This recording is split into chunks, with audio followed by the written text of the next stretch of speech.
ಕರುಣಾಮಯಿ, ಏನಪ್ಪ ನಿನ್ನ ಲೀಲೆ? ನಿನ್ನ ನರಿತವರಿಲ್ಲ ಈ ಜಗದಲ್ಲಿ. ಸುಡುವ ಬೆಂಕಿಯ ಬ್ರಹ್ಮಾಂಡವನ್ನು ಎದೆಯಲ್ಲಿಟ್ಟುಕೊಂಡು ಬದುಕುವಂತಾಗಿದೆಯಪ್ಪ ನನ್ನ ಬಾಳು. ಅಂದಾಗ ಈಗ ಬೆಳೆದು ನಿಂತಿರುವ ನನ್ನ ತಮ್ಮ ಅರ್ಜುನನಿಗೂ ನನ್ನ ತಂಗಿಯ ಮಗಳಾದ ಗಂಗಾಳನ್ನು ಕೊಟ್ಟು ಮದುವೆ ಮಾಡಬೇಕು. ಇನ್ನು ನನ್ನ ತಮ್ಮ ಶಂಕರನಿಗೂ ಎಲ್ಲಿಯಾದರೂ ಒಂದು ಬಡವರ ಮನೆ ಹೆಣ್ಣನ್ನು ತಂದು ಮದುವೆ ಮಾಡಬೇಕು.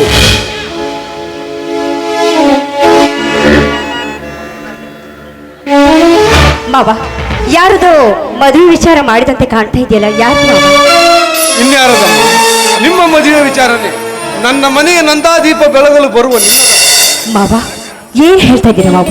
ನೀವೇನ್ ಹೇಳ್ತಾ ಇದ್ದೀರಾ? ತಂದೆ ತಾಯಿ ಇಲ್ಲದ ಪರದೇಶಿಯಾದ ನನಗೆ ನೀವೇ ತಂದೆ ತಾಯಿಯಾಗಿ ನೋಡ್ಕೊಂಡು ಈ ಮನೆಯ ಸೊಸೆಯನ್ನಾಗಿ ತುಂಬಿಸಿಕೊಂಡು ಅಂತ ಹೇಳ್ತಾ ಇದ್ದೀರಾ ಮಾವ? ನೀವೇ ನನ್ನ ಪಾಲಿನ ದೇವ್ರು ಬಾಬಾ, ದೇವ್ರು. ಎದ್ದೇಳಮ್ಮ, ಚಿರಂಜೀವಿಯಾಗಿ ಬಾಳು. ಹುಟ್ಟಿದ ಪ್ರತಿಯೊಬ್ಬ ಮನುಷ್ಯನು ಕೆಟ್ಟದ್ದನ್ನು ಮಾಡುವಂತ ಯಾವ ಜಾತಿಯಲ್ಲೂ ಬರೆದಿಲ್ಲ, ಯಾವ ಧರ್ಮದಲ್ಲೂ ಉಲ್ಲೇಖನೆ ಮಾಡಿಲ್ಲ. ಆ ದೇವರ ಅಂತರಾಳದೊಳಗೆ ಮಾಡಿದ ಪಾಪಕ್ಕೆ ಮನವೇ ಸಾಕ್ಷಿ, ತೋಡಿದ ಬಾವಿಗೆ ಜಲವೇ ಸಾಕ್ಷಿ ಅನ್ನೋ ಹಾಗೆ ಸತ್ಯ, ನ್ಯಾಯ, ನೀತಿ, ಧರ್ಮವನ್ನು ನಮ್ಮಂತವರಾದರೂ ಎತ್ತಿ ಹಿಡಿಯಬೇಕಮ್ಮ, ಎತ್ತಿ ಹಿಡಿಯಬೇಕು. ಬಾಬಾ, ಅವಾಗ ಭಾರವಾದ ಪಾಪಕ್ಕೆ ಘೋರವಾದ ಶಿಕ್ಷೆನ ದೇವರು ಕೊಡ್ತಾನೆ. ಅಲ್ಲಿವರೆಗೆ ನಾವೆಷ್ಟೇ ಕಷ್ಟ ಬಂದ್ರು ನಾವು ಕಾಯ್ಬೇಕು ಅಷ್ಟೇ.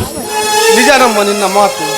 ಸಿಡಿಲಿಗೆ ಹೆದರಿ ಗುಡಿಗೆ ನುಗ್ಗಿದರೆ ಜಾರಿ ತಲೆಯ ಮೇಲೆ ಬಿದ್ದಾಗ ಬಾರದು ಬಪ್ಪದು ತಪ್ಪಿತು ಎನ್ನುವ ಹಿರಿಯರ ವಾಣಿ. ಬಂದಿದ್ದನ್ನು ಅನುಭವಿಸಲೇಬೇಕಮ್ಮ. ಹಾ ಗಂಗಾ, ನಿನಗೆ ನಮ್ಮ ಅರ್ಜುನ ಮಾವ ಇಷ್ಟ ತಾನೆ? ಹೂವಿನ ಜೊತೆಯಲ್ಲಿ ನಾರು ಸ್ವರ್ಗ ಸೇರಿತು ಅನ್ನೋ ಹಾಗೆ, ಕೋಟಿ ವಿದ್ಯೆಗಿಂತ ಮೇಟಿ ವಿದ್ಯೆ ಲೇತು ಅನ್ನೋ ಹಾಗೆ, ನನ್ನ ಮಾವನ ಸತಿಯಾಗಿ ಬರ್ಬೇಕಂದ್ರೆ ನಾನು ಕೋಟಿ ಕೋಟಿ ಪುಣ್ಯ ಮಾಡಬೇಕು ಬಾಬಾ. ಒಳ್ಳೆಯ ಗಂಡನಾದರೆ ಒಡವೇನು ಬೇಡ, ತುಸುರಾಗಿ ಇಟ್ಟನಾದರೂ ಅನ್ನನೇ ಬೇಡ ಅನ್ನೋ ಒಳ್ಳೆ ಗುಣ ನಮ್ಮ ನಿನ್ನದು. ಅಂದಾಗೆ ನಾರಿ ಇಲ್ಲದ ಮನೆ ಇಲ್ಲ, ಕೇರಿ ಇಲ್ಲದ ಊರಿಲ್ಲ ಅಂತಿದ್ದ ನಮ್ಮ ಮನೆಗೆ ಬಂದ ಬಂಗಾರ ನಮ್ಮ ನೀನು, ಬಂಗಾರ. ಹೌದು ಬಾಬಾ, ಗಂಜಿ ಕುಡಿದ್ರು ಗಂಡನ ಮನೆ ಲೇಸು ಅನ್ನೋ ಹಾಗೆ ಪತಿಯ ಧರ್ಮವನ್ನ ಪರಿಪಾಲಿಸಿ ಗರತಿಯಾಗಿ ಬಾಳುದು ಸತಿಯ ಧರ್ಮ ಅಂದ್ರೆ ಬಾಬಾ. ನೋಡಮ್ಮ, ಶಾನುಭೋಗರ ಗುಣ ಲೆಕ್ಕದಲ್ಲಿ ನೋಡು, ಮಾನವಂತ ಮನೆತನದ ಹೆಣ್ಣಿನ ಗುಣ ನಡತೆಯಲ್ಲಿ ನೋಡು. ಅಂದು ಹಾಗೆ ಮಾವಿನ ಮರದಿಂದ ಮಾವಿನ ಮರ ತಾನೇ ಬೆಳೆಯುತ್ತೆ, ಬೇವಿನ ಮರವಲ್ಲಂದು ತೋರಿಸಿಕೊಟ್ಟೆ ಅಮ್ಮ ನೀನು. ಹೌದು ಬಾಬಾ, ಅಲ್ಲಿ ನೋಡು, ಅಲ್ಲಿ ನಮ್ ಶಂಕರ ಮಾವ ಬಂದ್ರಂತ ಕಾಣ್ತಾ, ಅಲ್ಲಿ ನೋಡಿ. ಅಣ್ಣ, ಏನೋ ಘನ ವಿಚಾರಗಳನ್ನು ಮಾತನಾಡಂತ ಕಾಣುತ್ತದೆ. ಏನದು? ಏನಿಲ್ಲ ಶಂಕರ್, ನಿನಗೆ ಮದುವೆ ಮಾಡಬೇಕೆಂದುಕೊಂಡಿದ್ದೆ. ನಿನಗೆ ಎಲ್ಲಿಯಾದರೂ ಒಂದು ಬಡವರ ಮನೆ ಹೆಣ್ಣನ್ನು ತಂದು ಮದುವೆ ಮಾಡಬೇಕೆಂದುಕೊಂಡಿದ್ದೆ. ಇದಕ್ಕೆ ನಿನ್ನ ಒಪ್ಪಿಗೆ? ಅಣ್ಣ, ಯಾಕೆ ಬಡವರಂತಂದು ಬೆಚ್ಚಿ ಬೀಳುವಂತ ಮಾತುಗಳನ್ನ ಆಡಿ ಯಾಕೆ ಚುಚ್ಚಿ ಕೊಳ್ತೀರಾ? ಶ್ರೀಮಂತರ ಹೆಣ್ಣು ಮಕ್ಕಳನ್ನು ಮದುವೆ ಆಗಬಾರದೊಂದು ನಿಯಮವಿದೆಯಾ? ಇಲ್ಲ, ಕಾನೂನಿದೆಯಾ? ನೋಡು ಶಂಕರ್, ಶ್ರೀಮಂತರ ಆನೆ ಕಟ್ಟೋದು, ಬಡವ ತಾಯಿ ಕಟ್ಟೋದು ಎರಡು ಒಂದೇ. ಹೀಗಿರುವಾಗ ಆಕಾಶಕ್ಕೆ ಏಣಿ ಹಾಕಲು ಬೆಂಕಿಗೆ ಮುತ್ತು ಕೊಡುವುದು ನಮ್ಮಿಂದ ಸಾಧ್ಯನಾ? ಅದಕ್ಕೆ ಹಿರಿಯರು ಒಂದು ಮಾತು ಹೇಳಿರೋದು, ಹಾಸಿಗೆ ಇದ್ದಷ್ಟು ಕಾಲು ಚಾಚು ಅಂತ. ಅಣ್ಣ, ಈ ನಿಮ್ಮ ಮಾತು ಕೇಳಿ ನಾನು ಮೂರ್ಖನಾಗಲಾರೆ. ಅದಕ್ಕೆ ನಾನು ನನ್ನ ಮದುವೆ ವಿಚಾರದಲ್ಲಿ ನಾನೊಂದು ತೀರ್ಮಾನಕ್ಕೆ ಬಂದಿದ್ದೇನೆ. ಈ ಊರಿನ ಜಮೀನ್ದಾರ್ ಜಯರಾಜನ ತಂಗಿ ಶೀಲಾ ಇರುವಳಲ್ಲ, ಅವಳು ನಾನು ಕಾಲೇಜಿನಲ್ಲಿ ಪ್ರೀತಿಸ್ತಾ ಇದ್ದೇವೆ. ಈಗ ಇಬ್ಬರು ಮದುವೆ ಆಗಬೇಕೆಂದು ತೀರ್ಮಾನ ಮಾಡಿದ್ದೇವೆ. ಗೆಳೆತನದ ಗುಣವನ್ನು ಬಡತನದಲ್ಲೇ ನೋಡಬೇಕೆ ವಿನಃ ಶ್ರೀಮಂತಿಕೆಯಿಂದಲ್ಲ. ತಾಮ್ರದ ದುಡ್ಡಿಗೆ ಆಸೆ ಪಟ್ಟರೆ ತಾಯಿ ಮಕ್ಕಳನ್ನು ಬೇರೆ ಮಾಡುತ್ತಾರೆಂಬುದನ್ನು ಮರೆಯಬೇಡ.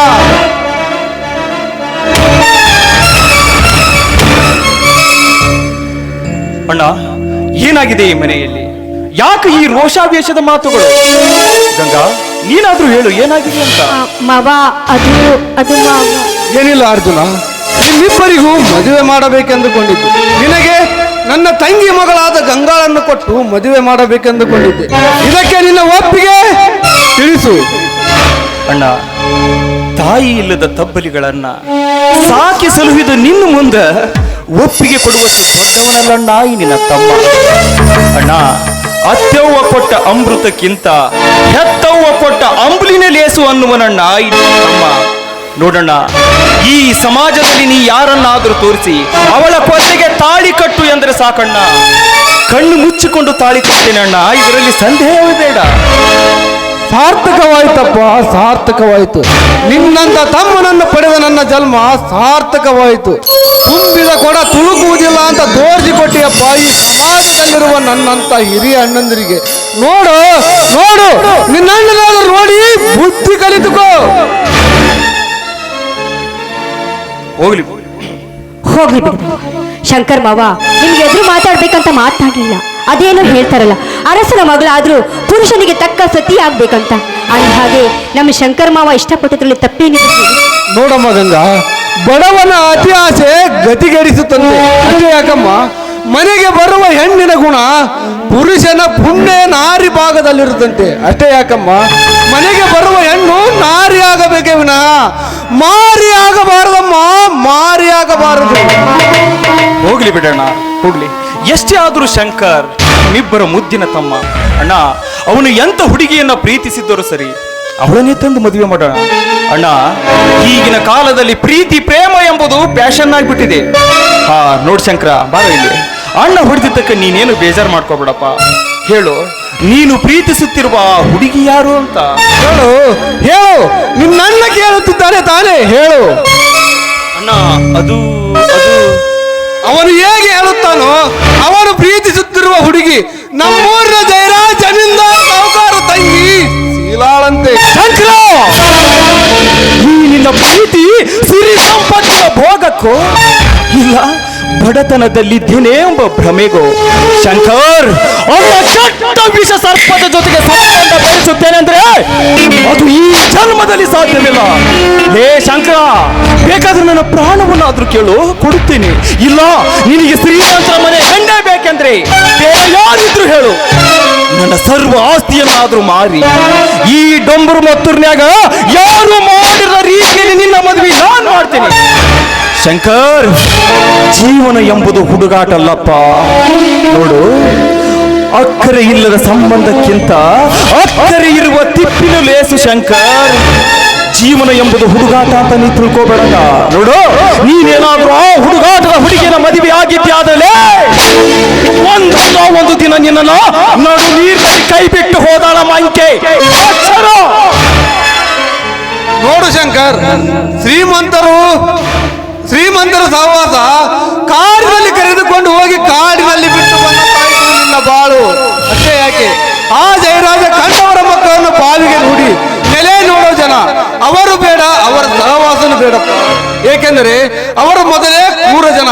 ಶ್ರೀಮಂತರ ಸಹವಾಸ ಕಾಡಿನಲ್ಲಿ ಕರೆದುಕೊಂಡು ಹೋಗಿ ಕಾಡಿನಲ್ಲಿ ಬಿಟ್ಟು ಬಂದಂತಾಯ್ತು ನಿನ್ನ ಬಾಳು. ಅಣ್ಣ, ಏನು ಮಾತನಾಡುತ್ತೀರಿ ಎಂಬುದು ಗೊತ್ತಾ ನಿಮಗೆ? ನಾನೇನು ಶಾಲೆ ಕಲೆಯದೆ ಹಳ್ಳಿಗಾಮರ್ನಲ್ಲ, ನಾನೊಬ್ಬ ವಿದ್ಯಾವಂತ ಎಂಬುದನ್ನು ಮರೆಯಬೇಡಿ. ಯಾಕಣ್ಣ ಆ ವಿದ್ಯಾವಂತರ ತರ ಮಾತನಾಡ್ತೀರಿ? ಮಾವ, ಯಾರೆದ್ರು ನಿಂತು ಈ ರೀತಿ ಮಾತಾಡ್ತಿದ್ಯ ಅಂತ ನಿಮ್ಗೆ ಗೊತ್ತಿದೆಯೇನೋ? ನೋಡಮ್ಮ, ಅದೇನೋ ಗೊತ್ತಿಲ್ಲ. ನೋಡಣ್ಣ, ಅವಳನ್ನೇ ಪ್ರೀತಿಸುತ್ತೇನೆ, ಅವಳನ್ನೇ ಮದುವೆ ಆಗಿದ್ದೇನೆ ಅಷ್ಟೇ. ನೋಡಿದ್ಯಾ ಅರ್ಜುನ, ನಿನ್ನ ತಮ್ಮನ ಸೊಕ್ಕಿನ ಮಾತುಗಳನ್ನು ಪ್ರೀತಿಯ ಹುಚ್ಚು ನೆತ್ತಿಗೇರಿಸಿಕೊಂಡು ಹಿರಿಯರೆಂಬುದನ್ನು ಮರೆತು ಹೇಗೆ ಮಂಗನಂತೆ ಮಾತನಾಡಿ ಹೋದ ನಿನ್ನ ತಮ್ಮ. ಬಂಡಿನಿಂದ ಕೌರವ ಕೆಟ್ಟ, ಹೆಣ್ಣಿಗಾಗಿ ರಾವಣ ಕೆಟ್ಟ ಅನ್ನೋ ಹಾಗೆ ಈ ವಿಚಾರ ಎಲ್ಲಿ ಹೋಗಿ ನಿಲ್ಲುತ್ತೋ ಏನೋ ಶಿವನೇ ಬಲ್ಲ. ಹಾ ಅರ್ಜುನ, ಈ ಭಾರವನ್ನು ನಿನ್ನ ಮೇಲೆ ಹಾಕಿದ್ದೇನಪ್ಪ, ಇದನ್ನು ನೆಲೆಯ ಬಗೆಹರಿಸು. ಅಣ್ಣ, ಆನೆ ಹೊತ್ತವನಿಗೆ ಅದರ ಭಾರ ಹೊರುವುದು ಕಷ್ಟವೇನ? ಅಣ್ಣ, ಯಾವ ಊರಿನಲ್ಲಿ ಯಾವ ತಲ ಎತ್ತಿ ತಂದುಕೊಂಡಿದ್ದನೋ ಈ ನಮ್ಮ ಅರ್ಜುನ, ಇಂದು ಅವರ ಮುಂದೆ ತಲೆ ತಗ್ಗಿಸುವಂತಾಯ್ತಣ್ಣ ನನ್ನ ಜೀವನ. ಹತ್ತೂರಿಯ ಒಡೆಯನಾಗಿ ಎಷ್ಟೋ ಬಡವರ ಬಲಿ ಪಡೆದುಕೊಂಡು ಸ್ವಚ್ಛಂದವಾಗಿ ಹಣದ ಅಹಂಕಾರವಾಗಿ ಹಾರಾಡುತ್ತಿರುವ ಆ ಸೊಕ್ಕಿನ ಶ್ರೀಮಂತರಿಗೆ ಮಿಕ್ಕಿದ ಹುಲಿಯಾಗಿ ಅವನಿಂದ ಅನ್ಯಾಯಕ್ಕೊಳಗಾದ ಎಷ್ಟೋ ಜನರಿಂದ ಅಂತ ಉಗಿಸಬೇಕು ಅಂದುಕೊಂಡಿದ್ದ ಈ ನಿನ್ನ ತಮ್ಮನ ಕೈಗಳನ್ನ ಕಟ್ಟಿ ಹಾಕಿಬಿಟ್ಟಲ್ಲ ನನ್ನ ಮುದ್ದಿನ ತಮ್ಮ. ಸಮಾಧಾನ ಮಾಡಿಕೊಪ್ಪ, ಸಮಾಧಾನ ಮಾಡಿಕೊ. ನಾವು ಏನು ಹೇಳಿದರೂ ಕೇಳುವ ಸ್ಥಿತಿಯಲ್ಲಿ ಅವನಿಲ್ಲ. ಏಕೆಂದರೆ ಮುತ್ತು ಕೊಡೋಳು ಬಂದಾಗ ತುತ್ತು ಕೊಟ್ಟು ಬೆಳೆಸಿದವರು ಲೆಕ್ಕಕ್ಕೆ ಇಲ್ಲ ಅಂದ್ರ ನಿನ್ನ ಮಾತು ಅವನಿಗೆ ಹೇಗೆ ನೆನಪಿರುತ್ತೋ, ನನಗೆ ಬುದ್ಧಿ ಹೇಳೋದು ಒಂದೇ, ಸುರಿಯೋದು ಒಂದೇ. ಹೀಗಿರುವಾಗ ಹಿರಿಯ ನನಗೆ ಹೊರ ತಪ್ಪಿದ್ದಲ್ಲ ಈ ಕಲಿಯುಗದಲ್ಲಿ ಅಂತ. ಅಲ್ಲ ಏನ್ ನಾಟಕಣ ನಿಂದು? ಬಾಬಾ ಇಲ್ಲಿ ಕುಂತಿದ್ದಾರಲ್ಲ ಈ ಜನ, ಇವರು ನಿನ್ನ ಕಣ್ಣೀರಿಗೆ ಕರಗಬಹುದು. ಆದ್ರೆ ಈ ನಿನ್ನ ಮೊಸಳಿಗೆ ಕಣ್ಣೀರಿಗೆ ಕರಗವನಲ್ಲ ಈ ಶಂಕರ್. ಮೊಸಳೆ ಕಣ್ಣೀರು ನೋಡಿದೆ ಅರ್ಜುನ, ನಿನ್ನ ತಮ್ಮ ಹೇಗೆ ಮಾತನಾಡಿ ಹೋದ ಅಂತ. ಅವನು ಇಷ್ಟದಂತೆ ಆಗಲಿ, ನನ್ನದು ಸ್ವಲ್ಪ ಕೆಲಸವಿದೆ, ನಾ ಇಲ್ಲಿ ಬರುತ್ತೇನೆ.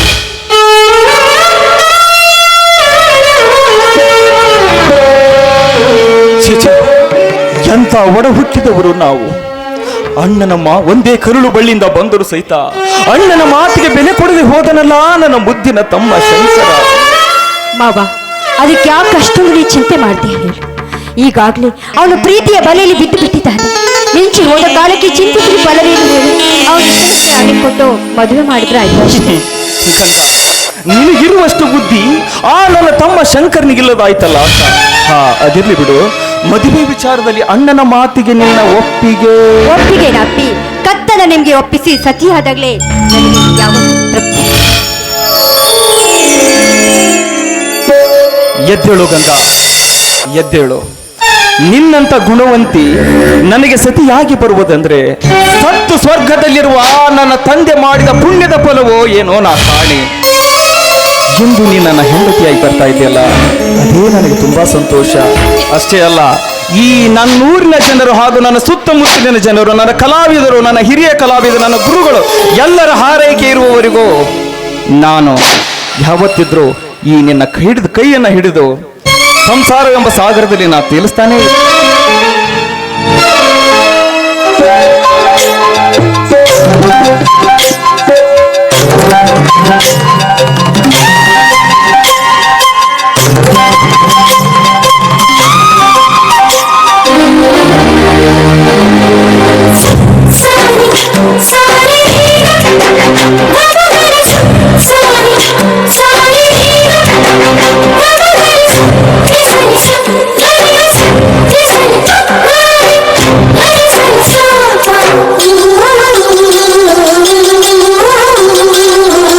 ಅಂದದ ಬೊಂಬೆಗೆ ಗಂಧದ ಶೃಂಗಾರ,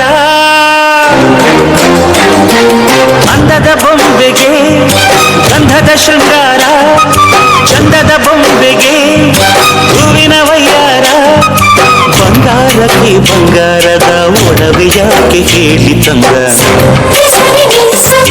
ಹೂವಿಗೆ ಹೂವಿನ ಅಲಂಕಾರ ಯಾಕೆ ತಂದ, ನಿನ್ನ ನಗುವೆ ಬಂಗಾರ ಮೌನ ಅಲಂಕಾರ, ನಿನ್ನ ಅಂದವ ನೋಡಿ ನಾನು ಕವಿಯಾದಲ್ಲ, ಅಂದಕ್ಕೆ ಅಂದ ತಂದ ತಂದಾನ.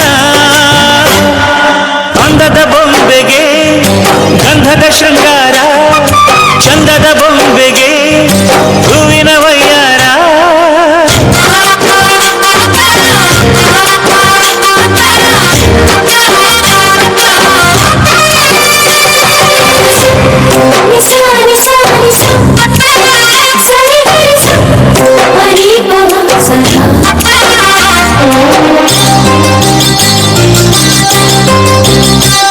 ನಮ್ಮೂರ ಶಿಲ್ಪ ನೀನು ಕೇಳಿವೋ ಚೆಲುವೆ, ಬೇಲೂರು ಹಳೆ ಬೀಡು ಯಾಕೆ ಹೇಳಿ, ನಮ್ಮೂರ ಬೊಂಬೆ ನೀನು ಕೇಳಿವೋ ಚೆಲುವೆ, ರಂಭೆ ಊರ್ವಶಿ ಯಾಕೆ ಹೇಳಿ, ನವಿಲು ಕೂಡ ಮಳೆಗೆ ಕಾಯದೆ ನಿನ್ನ ಅಂದ ನೋಡಿ ಕುಣಿತಲ್ಲಿ ಚೆಲುವೆ. ಓ ರಾಜ್ಕುಮಾರಿ, ಓ ರಾಜ್ಕುಮಾರಿ, ಊರಿಗೆ ಮೆರುಗು ತಂದಾನೆ, ನಿನ್ನ ನಗುವ ಬಂಗಾರ ಮೌನ ಅಲಂಕಾರ, ನಿನ್ನ ಅಂದವ ನೋಡಿ ನಾನು ಕವಿಯಾದಲ್ಲ, ಅಂದಕ್ಕೆ ಅಂದದಂದ ತಂದಾನ. ಅಂದದ ಬೊಂಬೆಗೆ ಗಂಧದ ಶೃಂಗಾರ, ಚಂದದ ಬೊಂಬೆಗೆ ಹೂವಿನ ವಯ್ಯಾರ.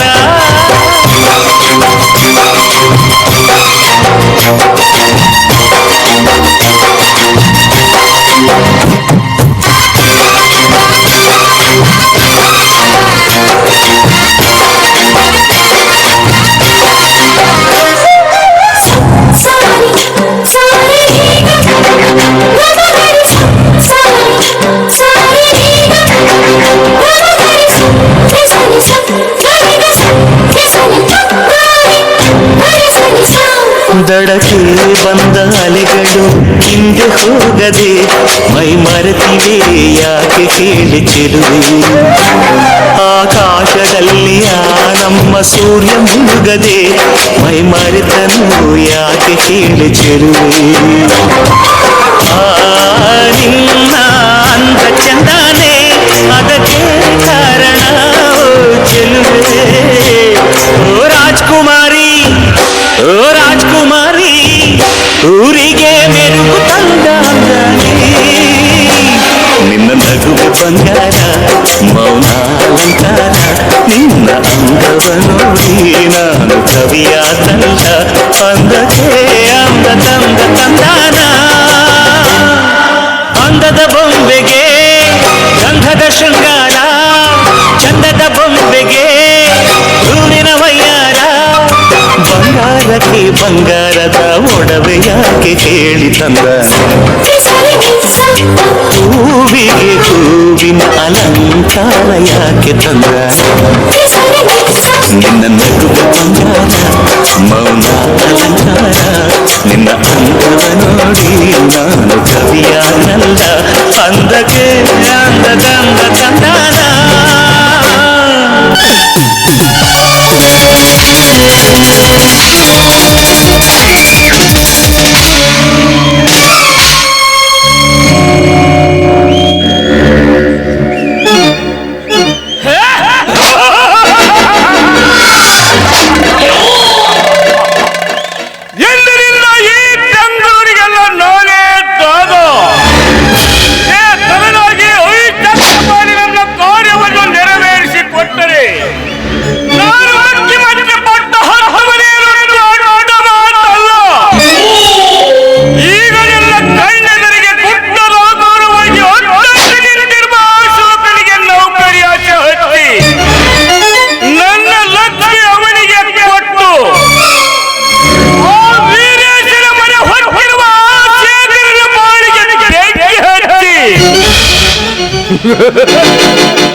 ಹೊರಬಲ್ಲ ಅವನಿಗೆ ಚಕ್ರಪಾಣಿಯಿಂದ ವರ್ತಿಸಿ ಮನೆಯಿಂದ ಕೈಲಾಸ ಕಂಡ ರಾಮಕೃಷ್ಣರಂತೆ ಕೊನೆಗೆಲ್ಲರನ್ನು ಇವರೆಲ್ಲರನ್ನು ಕೈಲಾಸದಡಿಯಲ್ಲಿ ಸೇರಿಸದಿದ್ದರೆ ನನ್ನ ಹೆಸರು ನಾಗೇಂದ್ರ ಗೌಡನೇ ಅಲ್ಲ.